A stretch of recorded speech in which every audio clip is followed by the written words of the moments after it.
하나님께서 내려주시는 은혜와 사랑이 우리 교훈 여러분들 심령 위에 내리시길 소망합니다. 오늘 우리가 읽은 이 창세기의 바벨 이야기, 이 이야기의 배경에는 제국주의에 대한 역사적인 경험이 있다라고 연구되어 왔습니다. 기원전 7세기의 강대국이었던 아시리아가 있는데요. 아시리아는 하나의 신, 하나의 임금, 하나의 백성이라고 정리할 수 있는 제국주의 사상을 통치 원리로 삼고 그 중동 일대를 평정했던 제국이었습니다. 아시리아는 대규모 강제 이주 정책을 펼쳤다고 합니다. 민족들을 그들이 살던 본토에서 그들이 살아보지 못했던 낯선 땅으로 이주시켜서 그렇게 민족들을 뒤섞어 놓으려고 했다는 것인데요. 그것은 목적이 있었으니 각 민족의 언어와 문화와 생활 양식을 아시리아의 단일한 그런 가치관으로 뒤바꾸고 획일화시키려고 했던 그런 정책이었습니다. 오늘 본문 11장 1절을 보시면 온 땅의 언어가 하나요 말이 하나였더라 라는 표현이 있지요.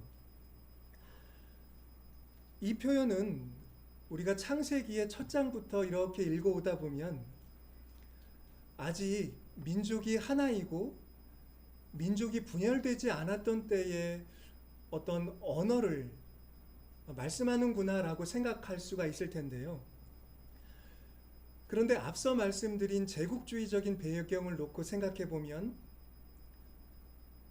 언어와 말이 하나였다라고 하는 것은 이 제국주의가 여러 민족의 언어를 없애고 하나의 언어로 획일화시켰다라는 그런 통찰로서도 한번 헤아려 볼 수 있는 표현이라고 생각이 됩니다. 그러니까 온 땅의 언어가 하나다, 말이 하나다라는 말씀은 아시리아 제국의 식민지 동화 정책이 가져온 그런 좋지 않은 역사를 암시하는 그런 표현일 수도 있다라는 말씀입니다. 그리고 벽돌과 역청으로 성읍과 탑을 건설하고 탑 꼭대기를 하늘에 닿게 하자, 흩어짐을 면하자라는 인류의 외침은 제국주의자들의 오만함을 나타낸 표현으로도 읽어낼 수도 있습니다. 거기에서는 우리가 특별히 생각해 봐야 할 것은 제국이 제국의 지도자를, 임금을 신격화하려고 했다는 역사입니다. 여러분, 우리가 바벨이라는 말을 혼란, 혼잡이라는 말로 기억을 합니다. 그런 뜻이 분명히 거기에 있습니다. 그런데 본래 바벨이라는 말의 뜻은 신의 문, 그런 뜻이 있었다고 합니다. 신의 문이라는 말은 그곳에서 사람이 신에게 가장 가까이 갈 수 있다, 그런 의미를 뜻했다고 하는 것입니다. 바빌로니아 신화집이라는 문헌을 보면 거기에 그 바빌로니아의 신전들에 대한 그 외양에 대한 설명이 나와 있는데요. 그곳의 신전들은 지하계에 뿌리를 내리고 그 꼭대기는 하늘에 닿아 있는 모습이었다, 그렇게 묘사가 되어 있습니다. 그러니까 그 제국주의자들은 자신들의 통치를 통치의 한 근거로서 신화를 만들고 그 신화를 드러내는 신전을 지었는데 대개는 그렇게 높고 화려하게 지었고, 그리고 그 신전의 이름을 신의 문이라고 일컬어지게 해서 사람들로 하여금, 순진한 사람들로 하여금 그 신전에 가서 숭배하고 신에게 가까이 다가간다라는 그런 착각 속에 살게 하였다라는 말씀입니다. 여러분, 그러나 우리는 실상을 알아야 할 텐데요. 그처럼 높고 화려하게 건설된 신전의 외양은 제국주의가 만들어낸 통치 수단에 불과하다라는 점, 우리는 그런 점들을 생각해 봐야 할 것입니다. 여러분, 그런데 문제가 있습니다. 그러한 거대한 신전들이 인간이 통치를 위해 고안한 그런 고안물이라는 걸 알아도 막상 그 거대한 신전 앞에 서면 그 신전이 갖는 모종의 힘이 인간을 압도하는 것이 사실이다라는 점입니다. 여러분, 초고층 건물들, 정말 지면을 뚫고 나와서 하늘로 솟아오른 듯한 건물들이 있는데요.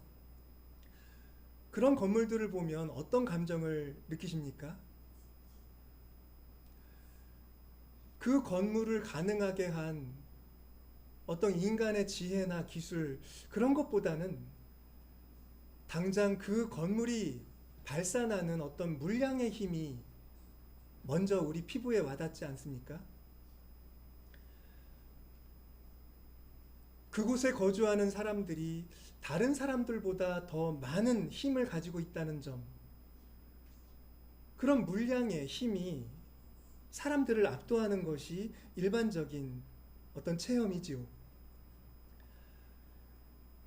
그런 체험이 사람들로 하여금 그런 높은 신전들, 높은 건축물들의 어떤 허구성을 망각하게 하고 그 앞에서 느끼는 감정이 정말 종교 체험이구나.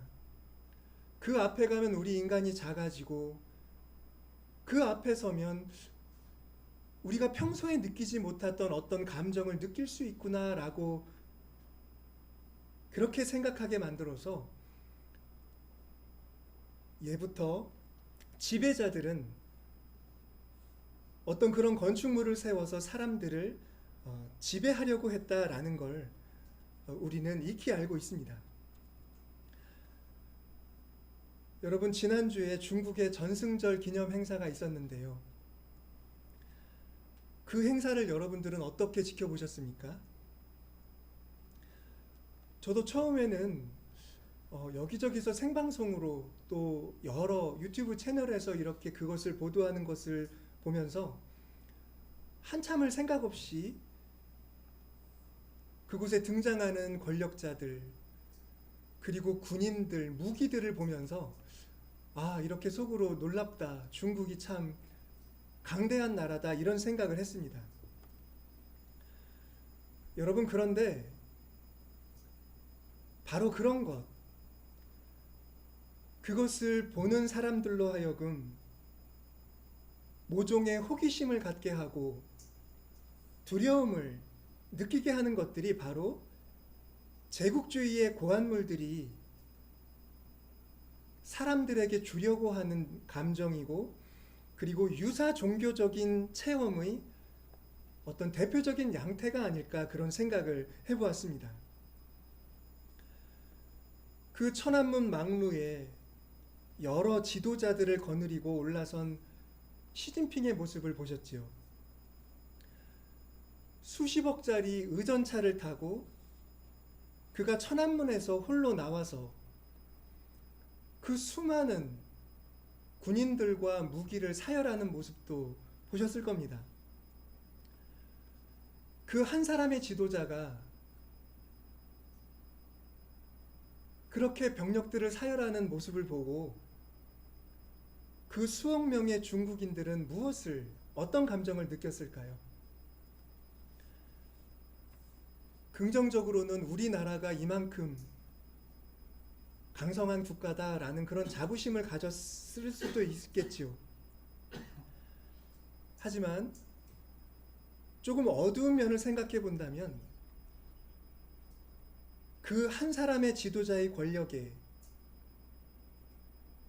그리고 중국이라고 하는 한 강력한 국가 권력에 순응하게 만드는 어떤 그런 힘을 체험한 것도 사실이었을 것입니다.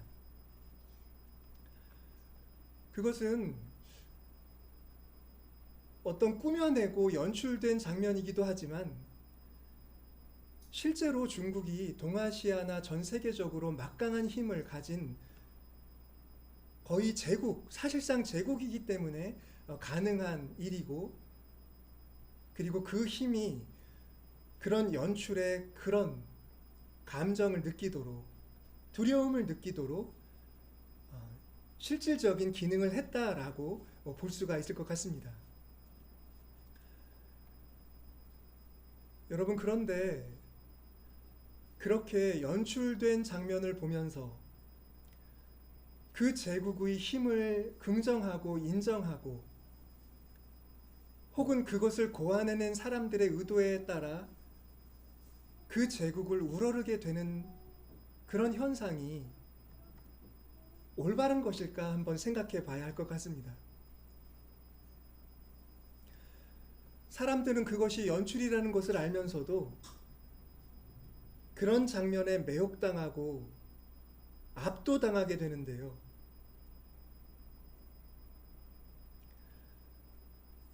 바로 그런 점들이 오늘 우리가 바벨 이야기에서 읽는 저 과거의 제국주의자들이 왜 그 탑을 그토록 높이 쌓아서 자기들의 이름을 내려 했는가라는 걸 알 수 있게 하는 그런 사례들이라고 생각합니다. 때문에 권력자들은 언제나 그런 연출자들을 찾습니다. 어떻게 하면 이 권력을 미화시켜서 또 사람들을 설득할 수 있게 만들어서 이 통치력을 더 확장시킬까? 그것은 모든 권력자들이 고민하는 지점일 것입니다. 벽돌을 만들어 견고히 굽자, 성읍과 탑을 건설하여 탑 꼭대기를 하늘에 닿게 하여 우리의 이름을 내자. 그래서 온 지면에 흩어짐을 면하자. 이 말은 평범한 사람들이 하는 말이 진짜 아닙니다. 오히려 그렇게 자기를 신격화하고 높여서 자기의 권력이 분산되지 않기를 꾀하는 사람들이 하는 말처럼 듣는 것이 맞을 것입니다. 이러한 말 속에는 권력의 자기과시 그리고 권력의 신격화 의도가 작동하고 있습니다. 때문에 사람들은 그 권력에 매혹당하고 그 권력이 수많은 사람들을 죽이고 탄압하고 수많은 불이 위에 지어져 있는 것을 알면서도 그에 맞설 의지를 상실하게 됩니다. 20세기에도 그런 일이 있었습니다. 히틀러의 나치가 선전을 대단히 자주 활용하고 잘 활용했다. 물론 좋은 의미에서 잘이 아니라 효과적으로 활용했다는 걸 우리가 알고 있는데요. 그 당시에 촬영된 예배당의 사진을 보면 가운데 십자가가 있고 양옆으로 그 나치당을 상징하는 만자가 그 휘장이 걸려있는 모습을 볼 수가 있습니다. 어떻게 그럴 수 있을까요? 그것은 교회 안에서 활동하면서 그 히틀러의 지배체제에 저항하는 사람들을 부추겨서 그 만자를 걷어내게 함으로써 뭔가 불법을 저질렀다고 하는 빌미를 삼아 그 교회 안에서 활동하는 그런 저항 세력을 완전히 멸절시키려는 그런 의도해서 행한 일이라고 하는 것, 그것을 우리는 알 수가 있습니다. 여러분, 그런데 이렇게 예부터 힘을 가진 사람들은 자기를 높이고 자기 권력을 강화하려고 했지만, 오늘 바벨 이야기에서 보는 것처럼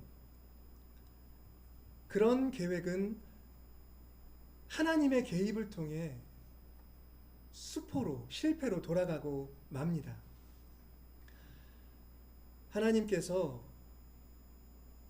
탑을 쌓는 그들을 내려와서 보시고 그들의 언어를 혼잡하게 하시고 그들을 온 지면에 흩으심으로써 힘을 한껏 끌어올려서 한데 모아서 그들이 이루려고 했던 계획은 좌절되고 맙니다. 하나님이 그들을 심판하시면서 그 심판하셨던 이유가 참 의미 깊게 들려지는데요. 그것은 그들이 꾀하는 일을 하나님도 돌이킬 수 없을 지경이 될까봐 였다라는 것이 오늘 본문에서 우리에게 말씀해 주는 것입니다. 이 무리가 한 족속이요 언어도 하나이므로 이같이 시작하였으니 이후로는 그 하고자 하는 일을 막을 수 없으리로다. 하나님도 인간 권력자가 이 땅 위에서 벌이는 그 일에 어떤 위기를 느끼신 것을 여기서 우리가 읽어낼 수가 있는 겁니다. 우리는 하나님이 그 일을 직접 개입하셔서 직접 심판하셨다는 사실의 의미를 잘 헤아리는 것이 중요할 것 같습니다. 왜냐하면 그런 제국주의 혹은 국가의 권력을 그토록 확장시키려고 하는 그런 활동은 오늘 현재에도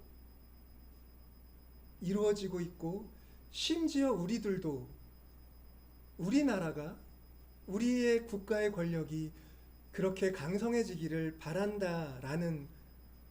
바라고 있다는 사실 때문입니다. 무슨 말씀이냐면요, 나라가 다른 나라의 공격을 막을 수 있을 정도로 국력을 갖는 것은 반드시 필요하고 중요한 일이지만, 어떤 차원에서는 그렇게 권력이 확장되는 것은 우리 인간의 문명이 발전해가는 순수한 과정이 아닐 수도 있다는 점을 이 바벨 이야기가 우리에게 가르쳐주고 있기 때문입니다. 선을 넘으면 그런 일은 하나님의 다스림에 맞서는 인간의 불경건한 기도가 될 수 있다는 것을 분명하게 이 말씀은 우리에게 가르쳐주고 있기 때문입니다. 스스로 제국임을 자처하는 나라들이 어떤 일을 벌이고 있습니까? 힘이 있는 상대에 대해서는 호의를 보이지만 그렇지 않은 대상들에 대해서는 힘으로, 무력으로 강제하는 일밖에는 모르지 않습니까? 특히 오늘날 중동의 패권국이 된 이스라엘의 행태를 기억해 보시기 바랍니다. 가자 지구에 사는 팔레스타인 주민들을 학살하고 있고, 때와 장소를 가리지 않고 자신들에게 위협이 된다고 생각하는 요인들을 암살합니다. 그를 위해서는 다른 나라의 영토인데도 미사일을 쏴서 다른 나라의 영토를 폭격하는 것이 오늘날 이스라엘의 현실입니다. 그럼에도 불구하고 아무도 그 이스라엘을 제어할 수가 없습니다. 그들은 힘을 가지고 있고 핵무력까지도 갖고 있고, 자신들의 안위를 위해서는 어떤 일도 서슴지 않는다는 그런 인상으로 자리매김하고 있기 때문에 중동의 어떤 나라들도 이스라엘의 그런 행태를 직접적으로 비판하지 못하고 있는 것처럼 보입니다. 여러분, 이렇게 한 나라가 이렇게 강성해지는 게 정상적인 것으로 보이십니까? 제국이 되어서 그렇게 폭력으로 말을 하는 그런 나라가 정상적인 나라라고 말할 수 있습니까? 그들의 신앙이라는 것도 지금 큰 위협을 당하고 있을 것입니다. 그들이 믿는 것은 폭력이기 때문입니다. 그들의 조상들이 믿었던 하나님을 믿고 있다면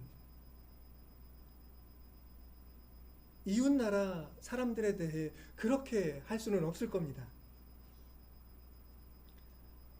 그러나 그들은 그런 말씀들을 덮어놓은 지 오래입니다.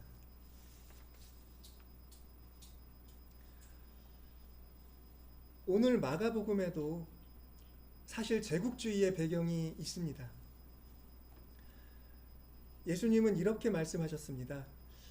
멸망에 가증한 것이 서지 못할 곳에 선 것을 보거든 읽는 자는 깨달을진저 그때의 유대에 있는 자들은 산으로 도망할지어다 라고 말씀하셨습니다.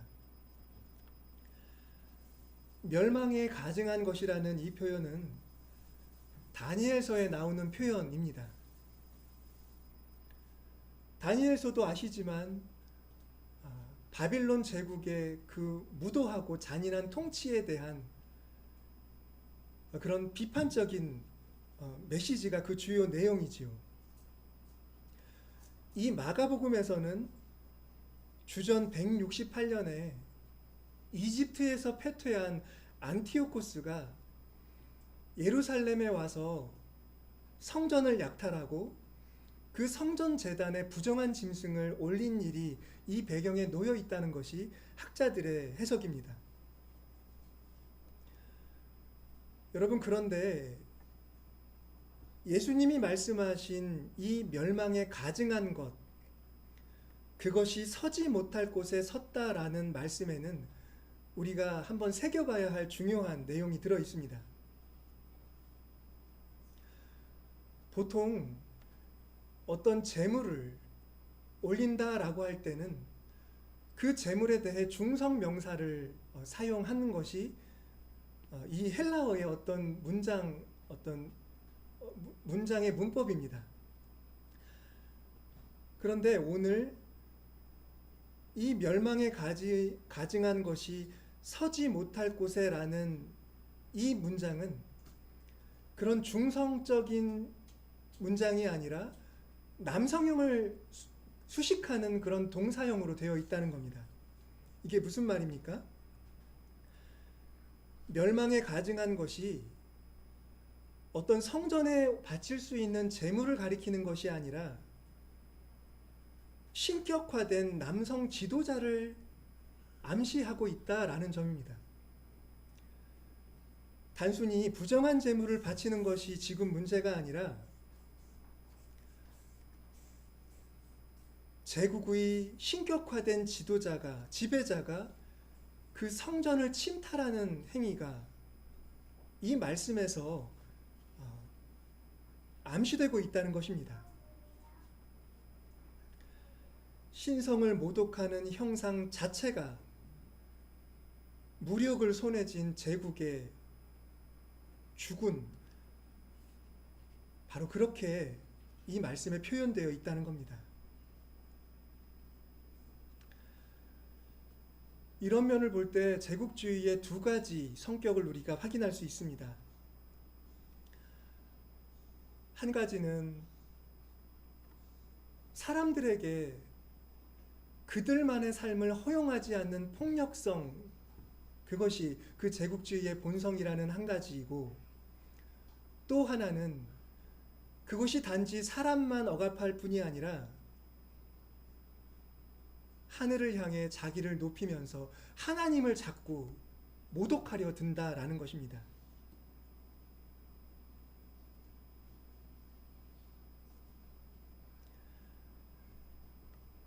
제국주의자들은요, 오늘날에도 종교인들을 자기의 선전수단으로 사용합니다. 주교 같은 고위 성직자가 그 정치 집회장 같은 곳에 나타나서 그를 위해 기도하고 축복해주는 그런 일,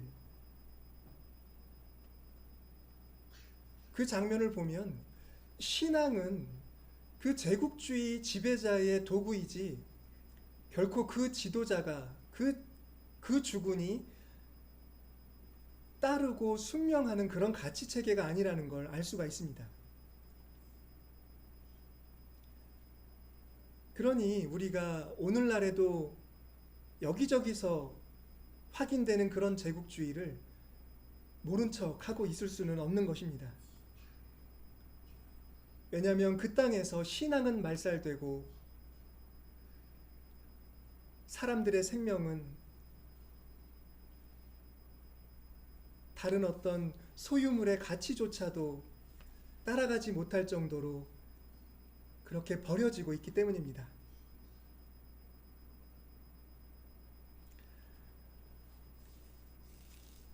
우리는 오늘 성서의 말씀을 통해 이런 제국주의의 실제와 그 위험성과 잔인성을 한번 생각해 보면서, 그렇다면 하나님을 믿고 이런 말씀을 배우는 우리가 어떻게 존재해야 할지를 생각해 봐야 할 듯합니다.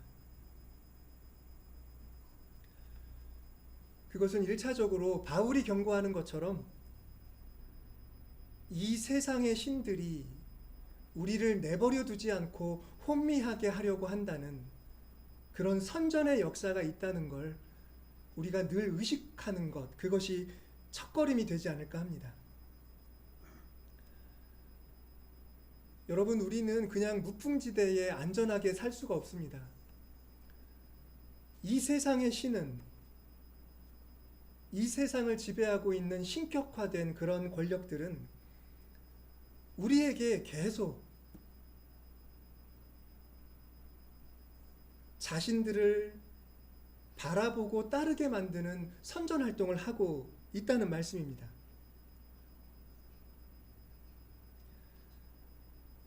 우리가 전례로부터 받은 가치관을 지켜가게 내버려 두질 않고,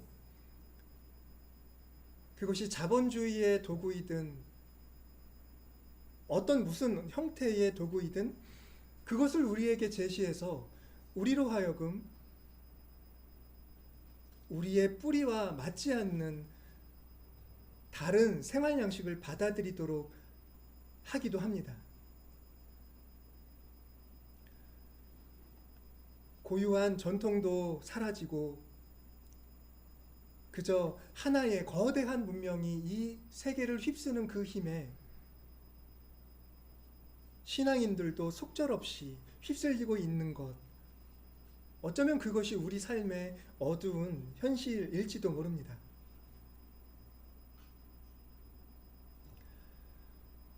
(1세기) 제국주의 로마 제국의 횡포가 가득할 때 일단의 신앙인들은 그 문명에 동화되고 싶지 않아 신앙을 지키기 위해 사막으로 물러나기도 했다고 합니다.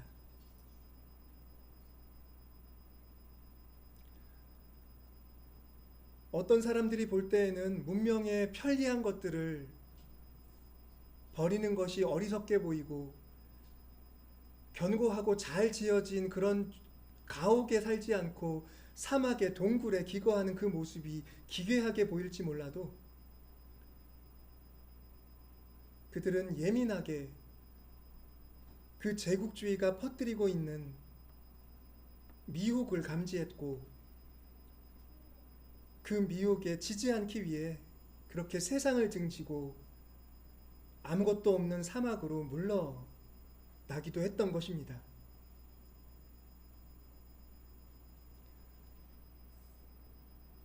그런데 교회는 바로 그들 안에 빛이 있었다라는 걸 역사적으로 증언하고 있습니다.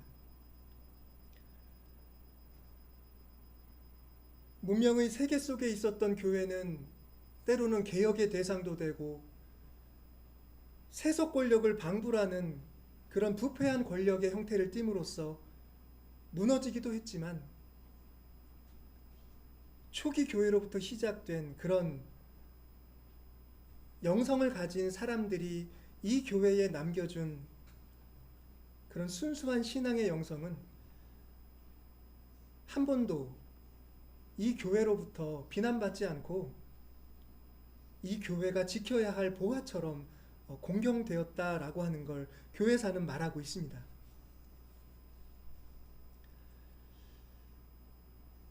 교우 여러분, 저는 이런 말씀을 같이 살펴보면서 우리가 이 가을에 문명의 편리함에서 벗어나서 이 문명의 영향력에서, 영향권에서 물러나서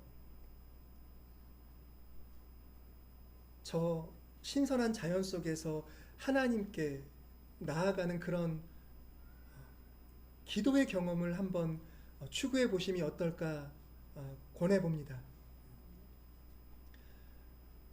우리가 일상 속에서 의무처럼 무겁게 행하던 그런 기도가 아니라 한 이틀, 가능하면 더 많은 시간을 완전히 문명에서 자유로워진 채 하나님이 주신 삶의 은총을 묵상할 수 있는 그런 기회가 저와 여러분들에게 있었으면 좋겠습니다. 그것은 시간의 낭비가 아니라 우리가 하나님께로부터 받은 은총의 빛을 보존하는 일이 될 수가 있을 것입니다. 기도하겠습니다.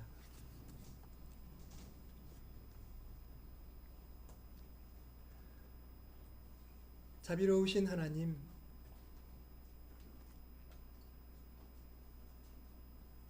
이 땅의 주님의 성도들 또 교회들의 삶을 돌아보아 주시옵소서. 주님 말씀에 비추어 볼 때 우리의 눈은 어두워졌고 우리의 삶 곳곳에 어둠이 드리워져 있음을 살펴보아 주옵소서.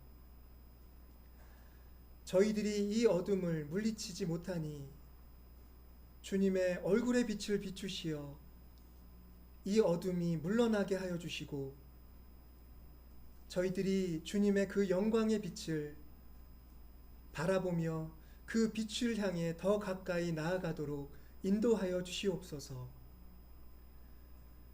이 세상이 어떤 어둠 속에 있는지를 헤아려 어둠의 일을 거절하고 하나님의 일에 삶을 헌신하는 이 땅의 모든 믿는 이들이 되도록 인도하여 주시옵소서. 예수 그리스도의 이름으로 기도드립니다.